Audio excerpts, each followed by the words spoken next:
할렐루야! 오늘은 세종을, 내일은 대한민국과 온 땅에 전도와 선교의 사명을 감당하는 세종순복음 드림교회입니다.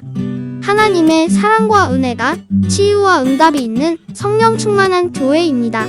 구독과 중보기도로 드림가족이 되어보세요. 오늘도 주 안에서 참 좋은 날입니다. 10장 1절을 우리 다 같이 읽겠습니다. 죽은 파리가 향기름으로 악취가 나게 하는 것 같이 적은 우매가 지혜와 존귀로 패하게 하느니라. 아주 아름다운 향기름이 가득 담겨 있는데 파리 한 마리가 날아가다가 그게 통 떨어져서 그만 그 참기름 속에서 썩어져 버립니다. 그러면 온 향기름이 파리의 썩은 부패로 말미암아 냄새가 나서 그 향기름을 쓸 수 없게 된다, 그 말씀이겠습니다. 이와 같이 사람이 존귀하고 지혜로운 사람, 지혜롭고 훌륭한 사람이 그만 조그마한 실수 한 가지로 말미암아, 적은 어리석은 일 하나로 말미암아 그만 그 모든 존귀와 그 모든 명예가 다 사라지고 그 나쁜 소문으로 말미암아 인격에 모독감을 느끼게 되고 절망적인 그런 상황에 떨어질 때가 많습니다. 이러므로 이 성경에 기록한 말씀대로 우리가 성령이 충만해서 향기름이 나지만은 그건 마귀가 와서 조그마한 잘못을 우리에게 저지르게 하므로 그 마귀의 잘못 때문에 그만 성령으로 말미암아 향기름이 나던 우리의 삶이 완전히 망가지고 수치와 곤욕을 당할 때가 많습니다. 그러므로 우리가 한면으로 성령이 충만함과 동시에 요 파리 한 마리를 늘 잡아야 돼요. 요 파리가 날라와서 성령 충만한 그런 삶 속에 붙어가지고서 그 향기름을 섞게 하기 때문에 이 파리를 잡아야 되는데 이 파리가 바로 귀신인 것입니다. 이러므로 우리 주 예수님께서도 세상을 뜨시기 전에 제일 먼저 하신 말씀이 너희가 내 이름으로 귀신을 쫓아내라고 말씀하시는데요.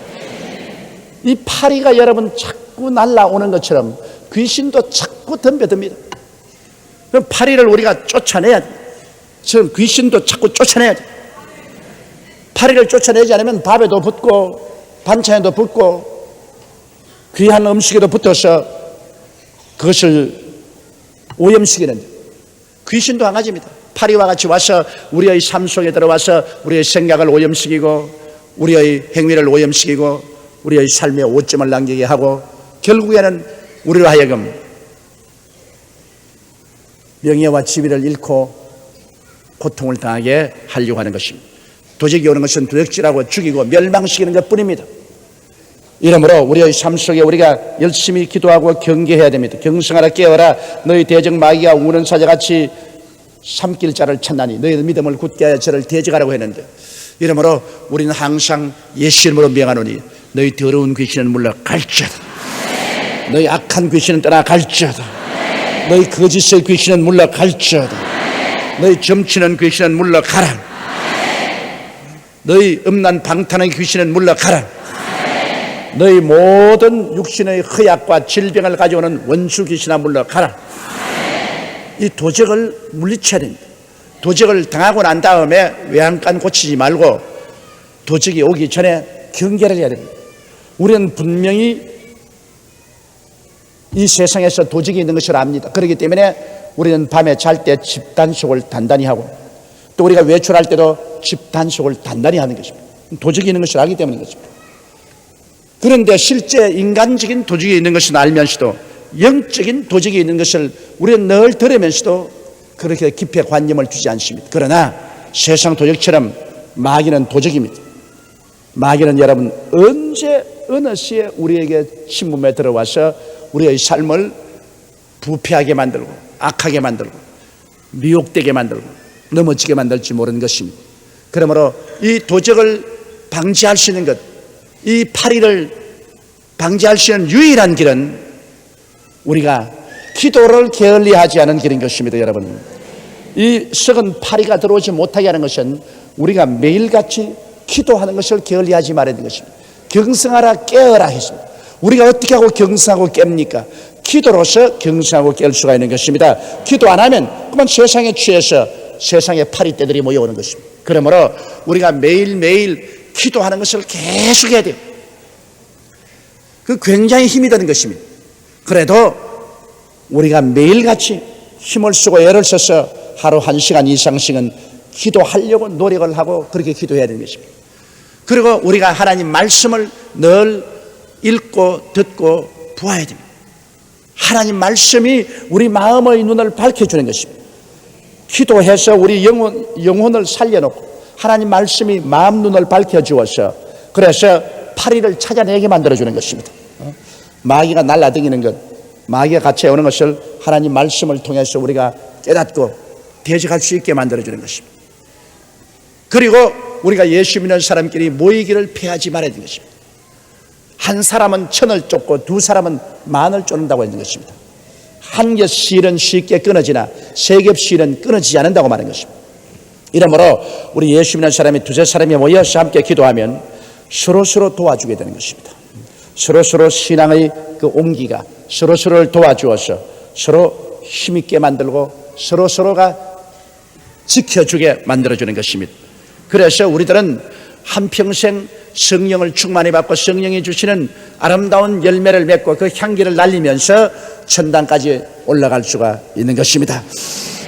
이러므로 항상 우리는 파리가 와서 우리의 향기로운 삶을 부패시키는 이런 일이 없도록 경계를 해야 되는 것입니다. 기도로서 경계하고 말씀을 듣고 읽음으로 경계하고 함께 모여서 우리가 기도함으로 경계하는 이러한 일을 해야 되는 것입니다. 죽은 파리가 향기름을 악취나게 하는 것 같이 적은 우매가 지혜와 존귀로 패하게 하느니라. 그 다음 2절 우리 다 같이 읽겠습니다. 지혜자의 마음은 오른편에 있고 우매자의 마음은 왼편에 있나니라. 사람이 그 마음이 어떠함 같이 그 행동도 그러합니다. 지킬 만한 것보다 내 마음을 지켜라. 생명의 근원이 이에서 남이라고 하셨습니다. 그러므로 여러분, 우리의 생명의 원천은 우리 마음에 있습니다. 이 마음을 우리가 늘 가다듬어야 되는 것입니다. 마음을 늘 우리가 목욕하고 마음을 늘 가다듬고 돌봐야 되는 것입니다. 이 마음이 의로운 자는 오른편에 늘 있다. 그것은 늘 정의로움을 생각한다 그 말인 것입니다. 오른편은 늘 정의로움을 말하는 것입니다. 왼편은 부정한 것을 말하는 것입니다. 그러므로 마음이 의로운 사람은 그 마음속에 늘 의를 생각한다. 정당한 것을 생각하는 것입니다. 그리고 어리석은 자는 그 마음이 왼편에 있다는 것은 늘 부정적인 것을 생각합니다. 부정적이고 파괴적이고 그리고 부패한 것을 생각하고 그리고 이 마음이 정의로운 사람은 언제나 긍정적이고 적극적이며 의로운 것을 생각하는 것입니다. 우리의 마음의 생각이 우리의 운명을 좌우합니다. 사람의 마음을 흔들 수 있는 것이 많이 있는데요, 그 첫째가 환경입니다. 우리의 주위에 환경이 다가와서 우리를 흔드는데 이 환경을 우리가 마음대로 할 수 없어요. 비 오는 날, 날 밝은 날, 바람 부는 날, 고요한 날, 그리고 사회 분위기가 좋을 때, 탁할 때, 경제가 좋을 때, 나쁠 때, 정치가 안정될 때, 안정 안 될 때, 이런 것 다 우리 일반적으로 사는 사람 우리 마음대로 할 수 없어요. 이러한 것이 우리에게 다가와서 우리를 뒤에 흔들 때 여기에 좌우되면 우리 마음에 평안을 가질 수가 없습니다. 그 다음 또 우리 마음을 흔들고 달아드는 것이 인간관계입니다. 사람관계입니다. 사람관계인데 그건 내 마음대로 하지 못해요. 내가 아니라 나와 상대하는 남편, 아내, 자식, 형제, 이웃, 그 사람들이 내게 영향력을 미칩니다. 그 사람들이 착한 사람도 있고 악한 사람도 있고 선한 사람도 있고 흉한 사람도 있고 나에게 손해를 끼친 사람, 이익을 끼친 사람, 그리고 나에게 고통을 주는 말을 하는 사람, 위로해 주는 말을 해주는 사람, 각가지 사람이 있는데 그 사람들을 우리가 컨트롤을 못해요. 그건 내가 아니니까. 그러므로 우리가 그 사람들 때문에 우리 마음에 끊임없이 영향력을 받게 되는 것입니다. 이것도 우리 마음대로 도저히 처리할 수 없는 문제인 것입니다. 우리의 주위 환경이나 그리고 우리와 같이 함께 사는 이 사람들이나 이러한 것은 우리가 마음대로 처리하지 못해요. 그러면 이와 같은 우리가 사는 환경 속에 피할 수 없는 우리 주위와 이 사람들로 말미암아 다가오는 이 모든 풍파를 우리가 어떻게 처리할 수 있겠습니까? 그것은 우리 마음을 우리 스스로가 딱 붙잡아서 우리 마음을 잘 간수를 하면은 이러한 것에 영향을 받을 필요가 없는 것입니다. 그럼 우리 마음을 어떻게 간수하냐? 우리 마음을 항상 우리 주 예수 그리스도 중심으로 딱 둬야 되는 것입니다. 항상 예수님 중심. 그래서 항상 예수님을 바라보고 예수님을 의지하고 예수님께 감사하고, 이것은 굉장히 우리 마음을 우리가 그렇게 주장을 하고 있으면 모든 환경이, 아무리 환경이 어렵더라도, 아무리 나와 대화하는 사람들이 내 마음에 맞지 않더라도 나의 마음에 영향력을 주지 못합니다. 왜냐하면 내 마음의 중심을 예수님이 점령하고 있어서 내가 예수님께 늘 의지하고 모든 것을 주님께 맡기는 것입니다. 환경이 나빠도 예수님께 기도해서 맡겨버리고, 사람들이 내게 나빠도 예수님께 기도해서 맡겨버리고, 우리 주 예수 그리스도와 하나님께 내가 맡겨버리고 의지하고, 그리고 하나님의 은혜로 살아가는 것입니다. 나의 노력으로 살지 않고 하나님의 은혜로 씁니다. 하나님이 환경도 변화시켜 주시옵소서. 사람도 하나님이 알아서 처리하여 주시옵소서. 나는 환경이나 사람을 보고 원망하기나 불평하지 아니하고 주님만 바라봅니다. 주님 앞에서 주님으로 인하여 기뻐하고 주님께 감사하고 주님께 찬미하면서 살아나가면 우리 마음속에 평안을 가질 수가 있는 것입니다. 그러므로 살아있을 동안에 건강하게 살고 튼튼하게 살자면 이 마음이 기뻐야 됩니다. 그 마음이 기쁘자면 마음의 염려와 근심을 자꾸 기도로서 주님께 내어 맡겨버리고 주님 중심으로 딱 서서 하나님을 찬미하고 의지하고 살아가면 마음의 평안을 얻게 되는 것입니다. 수고하고 무거운 짐진 자들은 다 누구에 오라고요? 예수님께로 오라. 그래야면 내가 너를 쉬게 하리라. 할렐루야. 주님께 와야 마음이 쉬어져요. 예수님 밖에 나가서 아무리 말을 해봤자 소용이 없습니다. 내 억울하고 원통한 사정을 모든 사람에게 다 이야기해도 다른 사람은 이야기거리로 듣지 그것을 맡아주지 못해요. 그러나 예수님께 와서 내 마음의 원통한 사정과 답답한 사정과 슬픈 사연을 예수께 다 고백하라고 맡기면 주님은 얼렁얼렁 맡아주시는 것입니다. 왜냐하면 주님은 우리를 위해서 인생을 살아주는 분이신 것입니다. 주님이 주체가 되어 살아주시고 우리는 주님께 신세지고 살면 되는 것입니다. 주님이 우리 위해서 살아주고 우리는 주님께 신세지고 주님께 의지해서 사는 이것이 우리의 기독교 신앙인 것입니다. 내가 살면은 내가 짐을 다 짊어져야 되니까 슬프고 고통스럽죠. 내가 살지 않고 주님께 신세지고 산다. 그래서 바울이 말하기를 이제 내가 산 것은 내가 아니요 내 안에 누가 산다고요? 그리스도께서 사신 것이라. 내가 이제 내 육체 가운데 사는 것은 나를 사랑하사 나를 위하여 목숨을 버리신 예수 하나님의 아들을 믿는 믿음으로 산다고 말한 것입니다. 그러면 우리는 주여 믿습니다. 주님이시여 문제가 있다고 하더라도 이건 주님 내 문제가 아닙니다. 주님 문제입니다. 믿습니다. 나는 주님께 의지하고 신세지고 삽니다. 예수께 신세지고 사는 거예요. 내 보기에는 잘 됐든 못 됐든 예수님께 신세지고 예수께 맡기고 그냥 눈 딱 감고 할렐루야 하고 사는 겁니다. 깔깔하고 웃고서 그 할머니처럼 사는 겁니다. 지나고 보면 주님이 멋있게 다 처리해 주시는 것입니다. 우리 주님은 죽은 자의 하나님이 아닙니다. 아브라함의 하나님, 이삭의 하나님, 야곱의 하나님은 죽은 자의 하나님이 아니라 산 자의 하나님이시니라. 지금 살아 계셔요. 그러므로 주님께 우리가 온유하고 겸손한 마음으로 맡기고 믿으면 주님이 우리를 위해서 살아주는 것입니다. 내가 나를 위해서 살지 말아야 돼요. 주님이 날 위해서 살도록 만들어 주셔야 돼요. 내가 나의 삶의 주체가 되면 안 됩니다. 나의 삶의 주체는 예수님이신 것입니다. 예수님이 주체고 나는 예수님께 의지해서 따라갈 따름인 것입니다. 3절 우리 읽으십시다. 우매 자는 길에 행할 때에도 지혜가 결핍하여 각 사람에게 자기의 우매한 것을 말하니라. 이 바보가 말이 많아요. 빈 깡통이도 요란하다고 속에 아무것도 없는 사람이 질벌벌 자기 있는 것 없는 것 다 주워 삼켜서 다 말하는 것입니다. 그리고 남에게 들은 비밀 같은 말도 하나도 지켜주지 아니하고 그게 다 보태가지고서 이야기를 다 해버립니다. 침묵은 금이고 웅변은 은이라고 말했습니다. 사람이 꼭 필요할 때만 말을 하고 필요하지 않을 때는 말을 안 하는 것이 제일 좋습니다. 이러므로 우리는 이것을 알고 이 성경이 그렇게 확실히 가르치고 있기 때문에 우리는 할 수만 있으면 필요말 이외에는 안 하는 여러분 되시기를 주의 이름으로 축원합니다. 그러면 여러분이 지혜로운 사람들이에요. 누구든지 말 안 하고 가만히 있으면 그 사람이 무섭다고요.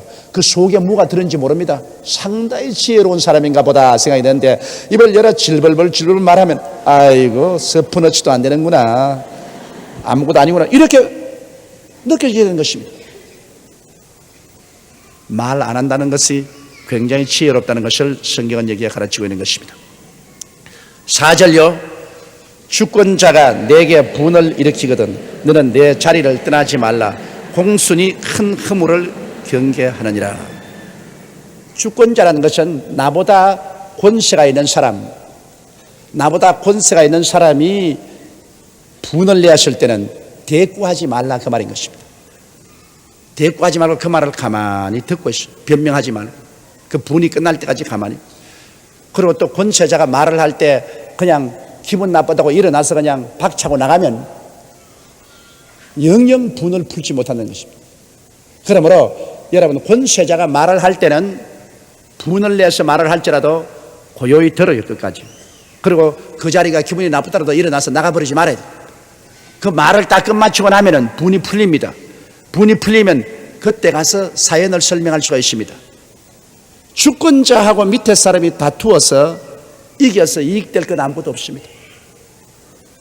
이러므로 주권자에게는 그 말을 들어주고 그리고 그 분이 다 깔아지고 난 다음에 그 다음에 차근차근 설명하는 것이 좋지. 절대로 분이 났을 때 함께 대결하지 말라. 성경이 그렇게 가르치고 있는 것입니다. 주권자가 내게 분을 일으키거든 너는 내 자리를 뜨지 말라. 공순이 큰 허물을 경하게 하느냐. 공손하게 듣고 공손하게 앉으시면 나중에 실제 내가 허물이 있어 꾸중 들었을지라도 그것이 가벼워진다고 말하는 것입니다. 이것은 하나님이 가르친 교훈입니다. 이건 하나님이 사람을 만들었기 때문에 하나님이 사람의 성격을 너무나 잘 알고 있습니다. 범도 잡아놓으면 불쌍하다고 공손하게 다스릴 수 있으면 불쌍한 마음이 생기는 것입니다.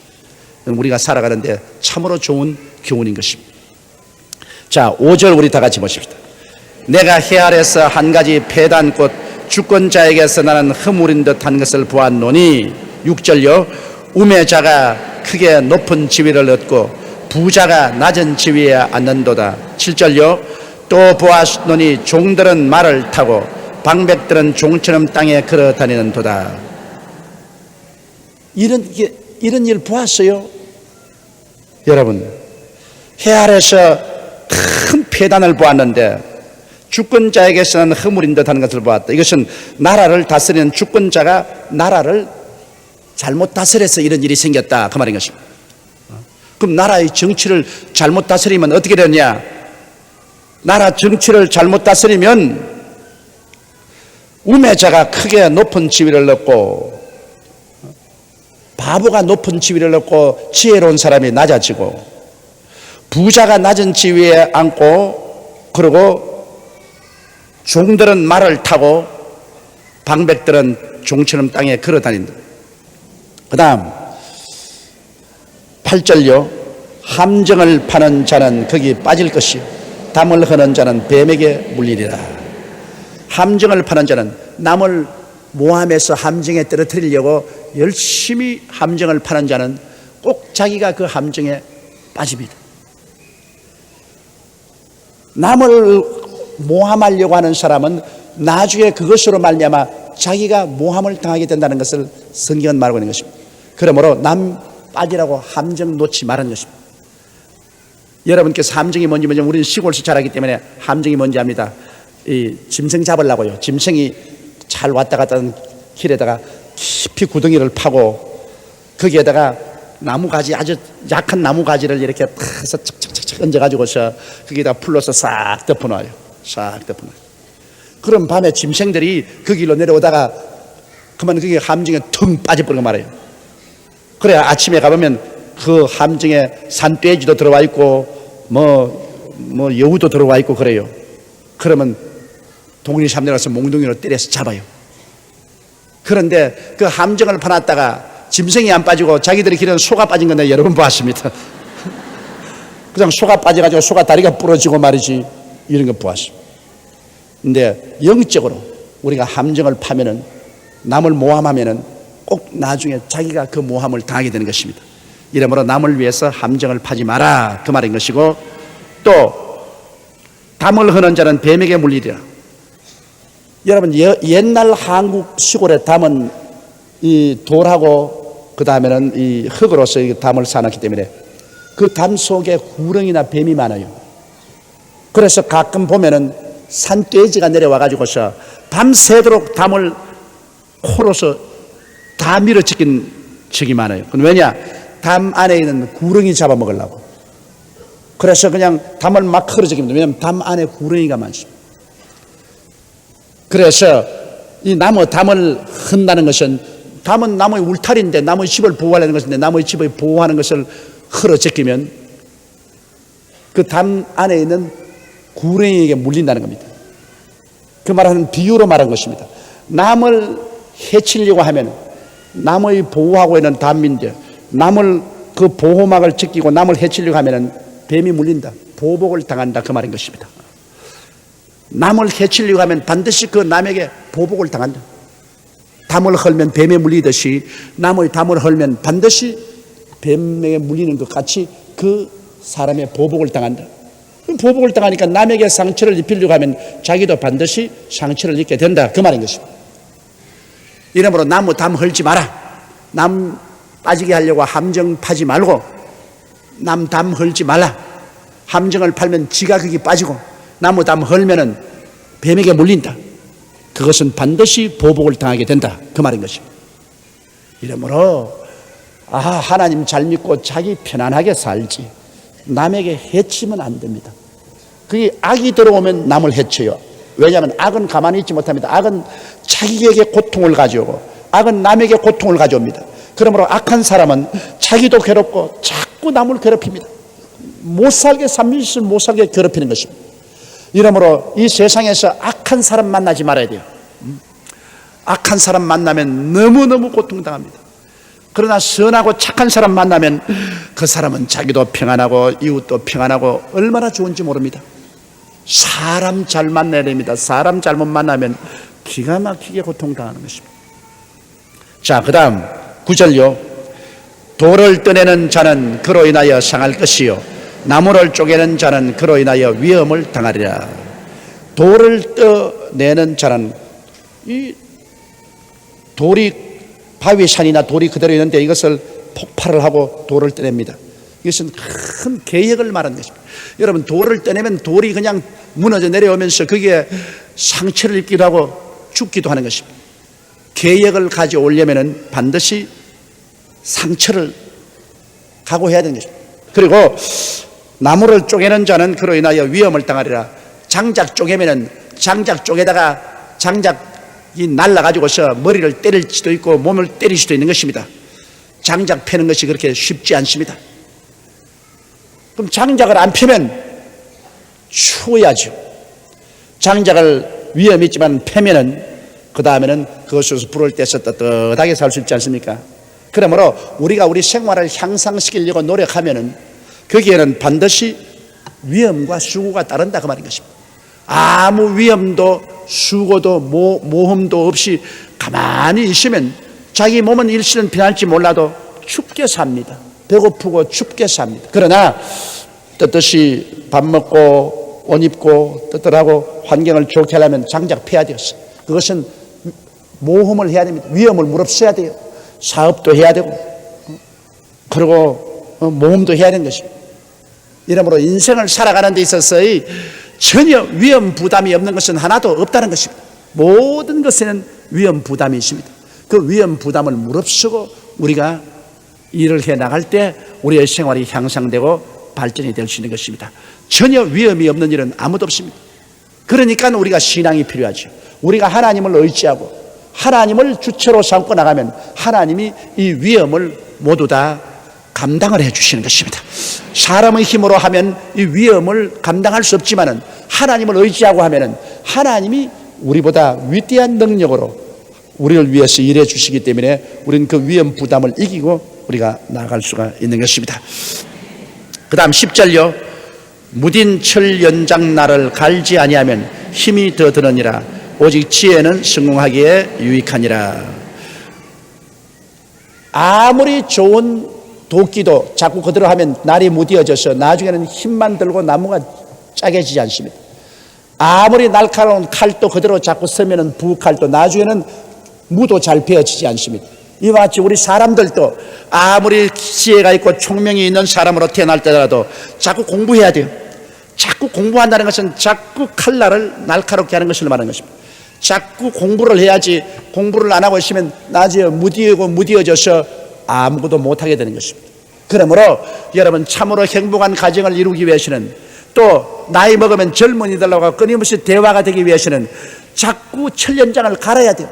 자꾸 공부를 해야 되는 평생 동안 여러분 세상이 어떻게 흘러가는가 보려면은 매일 오후에 들어가서 국민일보를 봐야 되고 그 다음에 여러분께서 교양지도 봐야 되고 성경도 늘 읽고 또 성경에 관한 여러 가지 책도 읽어야 되고 자꾸 머리는 지성을 갈아야 됩니다. 안 갈면 녹이 쓸어버리는 것입니다. 무뎌지는 것입니다. 갈아 놓으면 그 다음에는 어떤 대화가 나와도 말이 돼요.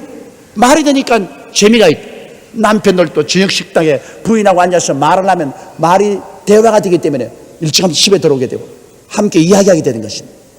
이러므로 여러분께서 이 무딘 칼을 가지고 살려고 하지 마십시오. 우리 교회도 자꾸 구역장, 지역장 세미나 하는 이유가 아무리 구역장, 지역장들이 열심히 있고 기도 많이 해도 자꾸 공부를 안 하면 둔해집니다. 그 머리가 둔해지면 전도 활동에도 말씀 증하는데도 능력이 없어지는 거예요. 힘만 듭니다. 그렇기 때문에 자꾸 교육시키고 또 교육시켜야 하는 거죠. 인생은 끝없는 교육의 장인 것입니다.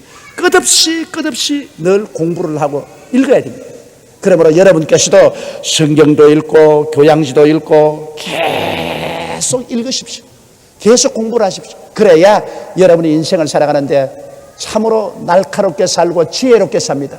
우둔하게 살지 말아야 됩니다. 이 성경은 말하기를 무딘 철연장은 나를 갈지 아니하면 힘이 더느니라. 오직 지혜는 성공하기에 유익하니라. 지혜를 날카롭게 해놔야 인생을 성공하고 산다 그 말인 것입니다. 지혜가 무딘 철연장처럼 되어버리면 그 사람은 성공적인 인생을 살 수가 없다. 이러므로 연장을 갈아서 날카롭게 하는 것처럼 언제나 지혜를 자꾸 연마시켜서 날카롭게 하고 살면 그 사람은 지혜로운 성공적인 인생을 살게 된다 그 말인 것입니다. 또 11절요. 방수를 베풀기 전에 뱀에게 물렸으면 술객은 무용하니라.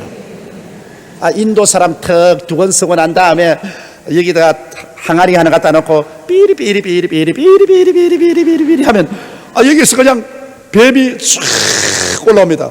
그래서 뱀이 막 모개를 막 흔들고 막 춤을 추잖아요. 그런데 그걸 서툴르게 해서 그걸 뱀들은 상자를 갖다 놓기 전에 필이 불기 전에 그걸 잘못 만져가면 뱀에게 물려가면 뱀이 덜렁 달라들어요. 그러니까 뱀독이 들어서 쓰러지면 그건 뭐 아무것도 안 되는 겁니다. 뱀춤도 못 추고 돈도 못 벌고 박살나거든. 그러기 때문에 방수를 베풀기 전에 아주 뱀에게 물리지 않도록 뚜껑을 단단히 덮어가 잘 조심해 놓고 자리를 깔아 놓고 그 다음에는 앉아가지고서 피리를 불면서 방수를 베풀어야 된다. 이 말은 무슨 말이냐 하면 모든 일에는 뱀 같은 실패가 도사리고 있다는 것입니다.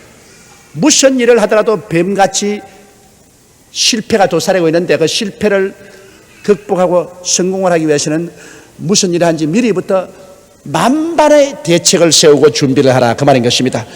어떤 일을 하더라도 만반의 대책을 세우고 준비를 해야 일이 잘 되지. 아무 대책도 안 세우고 준비도 안 하면 뱀 같은 실패가 달아와서 물고 들어지기 때문에 아무 일도 안 한다. 그러므로 이 말은 무슨 일이든지 하기 전에 만반의 준비를 하고 대책을 세워서 그래서 실패하지 않도록 해야 된다. 이 말은 하나님은 열심히 준비하는 사람에게 복을 주겠다 그 말씀인 것입니다. 준비도 안 하고 게을르게 있다가 눈 비비고 일어나서 뭘 일을 하겠다는 사람은 복 안 주겠다. 무엇인지 열심으로 준비하고 예비한 그 사람에게 하나님이 하는 일에 복을 주시겠다, 그 말씀인 것입니다. 그 다음 12절요. 지혜자의 입은 말은 은혜로우나 우매자의 입술은 자기를 삼키나니 그 입의 말의 시작은 우매요 끝은 광편이. 지혜자의 입의 말은 은혜롭다. 우리 예수님께서 말씀하실 때 얼마나 은혜롭습니까? 왜냐하면 예수님은 지혜의 근원이기 때문에. 예수님이 은혜로운 말씀을 하는데 사람들이 전부 다 예수님 앞에 모이면 시간 간 줄 몰라요. 아주 그 말씀에 매료가 되었어요. 그건 왜냐? 예수님은 지혜의 근본이기 때문에 그 말을 들으면 굉장히 마음이 은혜롭습니다. 은혜롭다는 것은 마음이 기쁨이 오고 평안이 오고 즐거움이 있고 그런 것입니다. 마음이 아주 푸근해지는 것입니다. 오늘날도 여러분 성령이 충만한 말씀을 전가할 때 그게 듣고 있으면 굉장히 마음이 은혜로워지는 것입니다. 마음이 기뻐지고 즐거워지고 푸근해지고 그리고 확신이 생기는 것입니다.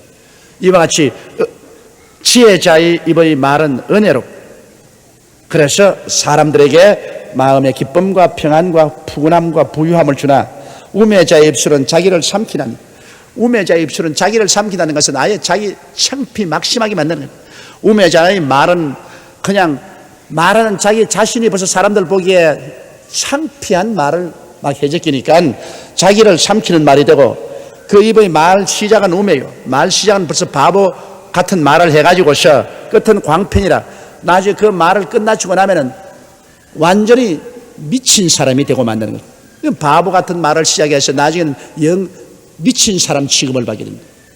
그러므로 하나님이 언제나 미워하는 것은 우매자입니다. 우매자의 길을 하나님 미워하십니다. 하나님을 알고 믿는 것이 지혜의 근원이고 지식의 근본입니다. 이 세상에서 여러분 예수를 믿고 하나님을 아는 것이 가장 좋은 지혜인 것입니다. 이런 사람들의 말은 시작부터 아주 질서정연하고 끝은 천당입니다.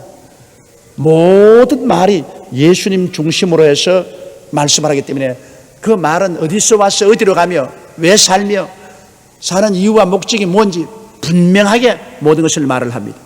그러므로 예수를 믿고 말하는 것은 모든 것이 지혜로 넘칩니다. 그러나 그리스도 없이 사는 사람들의 말은 시작도 없고 끝도 없습니다. 그리고 모든 것이 혼돈 속에 있다가 나중에 멸망밖에 없는 것입니다. 이러므로 예수 그리스도를 저버린 것이 큰 우매입니다. 그보다 어리석은 일이 없습니다. 왜냐하면 현재도 미래도 끝없는 혼돈 속에 살다가 절망하기 때문인 것입니다. 다음 14절요. 우매자는 말을 많이 하거니와 사람이 장래일을 알지 못하나니 신우사를 알게 할 자가 누구냐. 우매한 사람은 지가 뭘 많이 아는 것처럼 말을 많이 합니다. 10가지 일이 생기면 10가지 일을 다 간섭하고 다닙니다. 좌우간 우매자치고 자기가 제일 잘났다 그러고 자기가 제일 잘 안다고 모든 일에 간섭하고 달라지지 않은 사람 없습니다. 만물 박사는 바보입니다. 여러분 쓰레기통에 가보십시오. 쓰레기통에는 온갖 것 다 있습니다. 밥풀도 있고 과자 찌꺼기도 있고 온갖 음식 먹던 것 온갖 사무용품 다 있지만 하나도 쓸 것이 없습니다. 바보는 그와 같아요. 온갖 것 주워들은 것 온갖 것 복잡하게 많아도 쓸만한 건 하나도 없습니다. 이러므로 우매자는 말을 많이 해도 쓸 것은 하나도 없고 또 우매자가 말한다고 해서 장래 다가올 일을 우매자가 정확하게 판단해서 예언한 일은 하나도 없습니다. 사람은 내일 일을 절대로 알지 못합니다. 내일 일을 자랑치 말라. 오늘 내게 어떠한 일이 일어날지 알지 못하니라. 내일은 하나님 손에 있는 것입니다. 내일일은 날 몰라요. 하루하루 살아요. 우리 내일 일은 하나님께 맡겨놓고 우리는 하나님께 의지해서 하루하루 살면은 하나님이 내일 이끌어 나가지. 내일 일을 우리가 미리 짐작할 수가 없습니다. 그것은 사람의 한계점을 거기에 두고 있는 것입니다. 15절요. 우매자들의 수고는 제각기 곤하게 할 뿐이라 저희는 성읍에 들어갈 줄도 알지 못합니다. 우매자들은 아무리 수고하고 애를 써도 지혜로서 일을 하지 않기 때문에 수고만 하고 고통스러울 뿐이고 그리고 결국에는 성읍에 들어갈 줄도 알지 못하는 말은 성읍에 들어가야 그곳에 사람들도 많고 영화로움도 있고 그곳에 장사도 잘 되고 성공도 하고 명예도 얻는데 우매자들은 수고를 많이 해봤자 사람들에게 인정도 받지 아니하고 그로 말미암아 성공도 하지 못하고 그로 말미암아 이익도 얻지 못하는 것입니다. 그런데 가장 지혜로운 자가 누굽니까? 우리 예수님이신 것입니다. 할렐루야. 예수님과 손을 잡아야 돼요. 예수님과 손을 잡아야 돼요. 그러면 우리 인생에 있어서 우리가 성공을 하고 성읍에 들어가서도 머리가 되고 꼴이 되지 않고 위에 있고 아래 내려가지 않고 남에게 구원을 구지 않습니다. 예수님과 손을 잡고 그리스도와 함께 인생을 사는 것이 가장 지혜로운 삶인 것입니다. 자, 그 다음 16절 왕은 어리고 대신들은 아침에 연락하는 이 나라에 화가 있도다. 나라에서 임금은 어려서 좌우를 살피지 못하고 대신들은 임금에게 전부 아부하고 아첨만 하는 이런 나라는 뭐 망했죠. 그런 나라가 흥할 수가 없죠.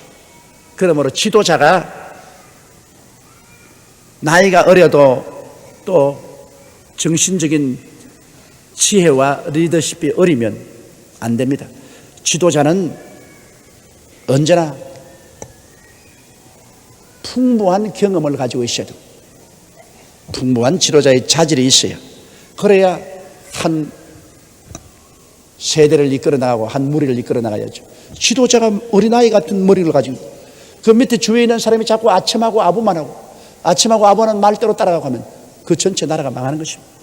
장작을 패면은 반드시 위험이 다가온다 그러면서 한 나라를 위해서 지금 돌을 옮겨놓고 장작을 패는데 반드시 상처가 다가오고 위험이 다가오는 것입니다. 그러나 얼마 있지 않으면 돌을 다 완전히 떼내놓고 장작을 완전히 다 짜게 해서 쌓아놓으면 그때부터는 편안하고 따뜻할 때가 오는 것입니다. 그 다음 17절요.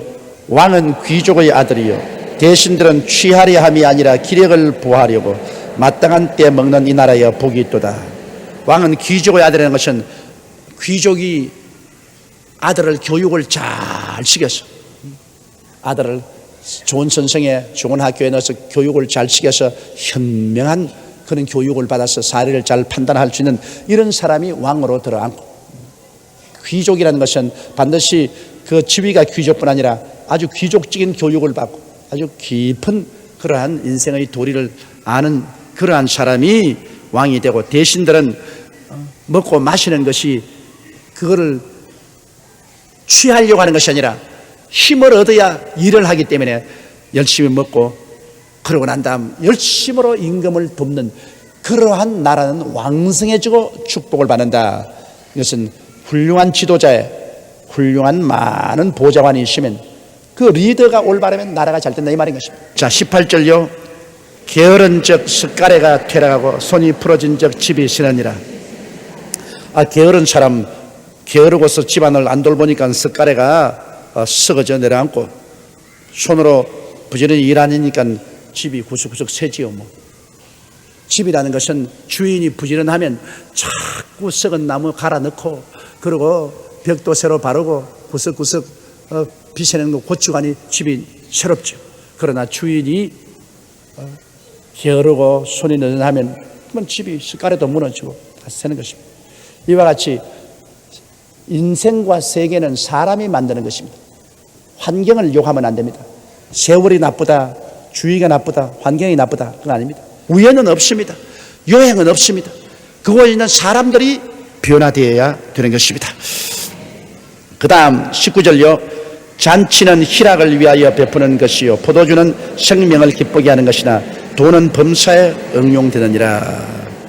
잔치를 베풀면 사람들이 와서 그 잔치 동안에 서로 기뻐하고 즐거워하는 연회는 사람들의 모든 긴장을 풀고 스트레스를 풀고 기뻐하기 위한 것이고 또 포도주로 취하면은 모든 것을 잊어버리고 희희낙낙하는 것입니다.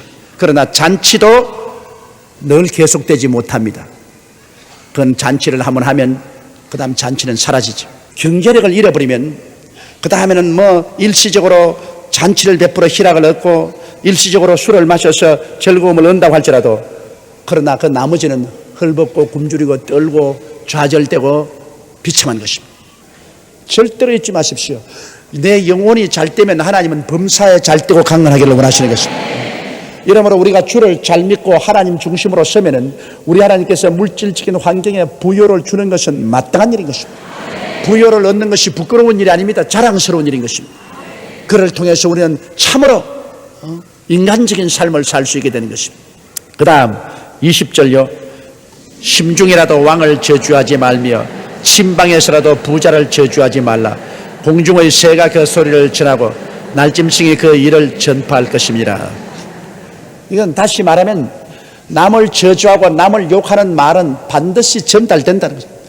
내가 아무리 꼭 그 사람에게 말하지 말라 그래도 남을 저주하고 욕하는 자 해놓으면 전달된다.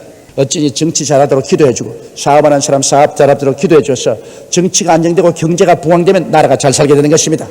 이 두 가지 정치와 경제 문제 여기에 대해서 비관적으로 나오고 저주하고 파괴적으로 나오지 말라 성경이 이렇게 가르치고 있는 것입니다.